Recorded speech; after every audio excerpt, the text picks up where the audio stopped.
AP ముఖ్యమంత్రి చంద్రబాబు తన వ్యక్తిగత పర్యటన నిమిత్తం లండన్లో ఉన్నప్పటికీ రాష్ట్ర అభివృద్ధే ఏకైక అజెండాగా ముందుకు సాగుతున్నారు. రాష్ట్రానికి భారీ ఎత్తున పెట్టుబడులను ఆకర్షించడమే లక్ష్యంగా ఆయన లండన్లో పారిశ్రామిక దిగ్గజాలతో వరుస సమావేశాలు నిర్వహిస్తున్నారు. లండన్లో పలు ప్రముఖ అంతర్జాతీయ సంస్థల ప్రతినిధులతో భేటీ అయిన ముఖ్యమంత్రి నవ్యాంధ్రప్రదేశ్లో పెట్టుబడులకు ఉన్న అపార అవకాశాలను, ప్రభుత్వం కల్పిస్తున్న ప్రోత్సాహకాలను వారికి క్షుణ్ణంగా వివరించారు. ఈ నెల 14, 15 తేదీలలో విశాఖపట్నం వేదికగా జరగనున్న ప్రతిష్టాత్మక సిఐఐ భాగస్వామ్య సదస్సుకు హాజరు కావాల్సిందిగా పారిశ్రామికవేత్తలను చంద్రబాబు ప్రత్యేకంగా ఆహ్వానించారు. ఈ సందర్భంగా ఏపీ ప్రభుత్వం అనుసరిస్తున్న పారిశ్రామిక విధానాలను, పెట్టుబడిదారులకు అందిస్తున్న సహకారాన్ని ఆయన తెలియజేశారు. గతంలో ఉన్న ఈజ్ ఆఫ్ డూయింగ్ బిజినెస్ స్థానంలో తాము స్పీడ్ డూయింగ్ బిజినెస్ అనే నూతన విధానాన్ని అమలు చేస్తున్నామని, పరిశ్రమల స్థాపనకు అవసరమైన అనుమతులను అత్యంత వేగంగా, పారదర్శకంగా అందిస్తున్నామని చంద్రబాబు స్పష్టం చేశారు.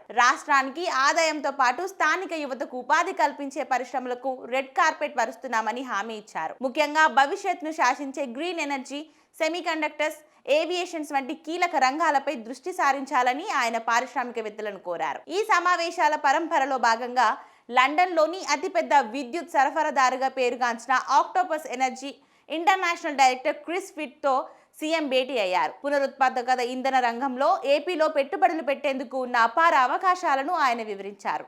రాష్ట్ర ప్రభుత్వం 160 గిగావాట్ల గ్రీన్ ఎనర్జీ ఉత్పత్తిని లక్ష్యంగా నిర్దేశించుకుందని తెలిపారు. అమరావతి, విశాఖపట్నం వంటి నగరాలలో స్మార్ట్ గ్రిడ్, డేటా అనాలిటిక్స్, ఆధునిక టెక్నాలజీతో కూడిన విద్యుత్ సరఫరా, నియంత్రణ వంటి రంగాలలో పనిచేసేందుకు ముందుకు రావాలని ఆక్టోపస్ ఎనర్జీని ఆహ్వానించారు.